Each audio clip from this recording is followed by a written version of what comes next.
अखेर जळगाव जिल्ह्याचे पालकमंत्री पद गुलाबराव पाटील यांना मिळाले, परंतु नाशिक येथील पालकमंत्री पद गिरीश महाजन यांना मिळालं। यामध्ये जळगाव जिल्ह्यामध्ये गेल्या अनेक दिवसांपासून पालकमंत्री पदासाठी रस्सीखेच चालू होती।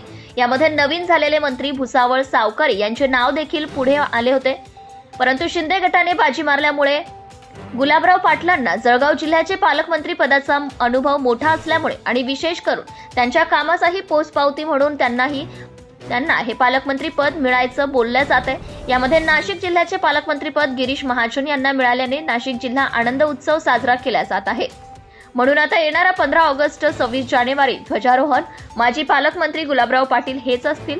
हे मात्र जळगाव जिल्ह्यासाठी आनंदमय उत्साह ध्वजारोहणाचा कार्यक्रम होणार आहे, म्हणून त्यांना पालकमंत्री पद मिळाल्यामुळे भटक्या विमुक्त समाज संघटनेचे अध्यक्ष साहेबराव बाबर, क्राईम वार्ता न्यूज चॅनलचे संपादक तसेच जळगाव जिल्ह्यातील सर्व स्तरावरून त्यांचं अभिनंदन केले जात आहे।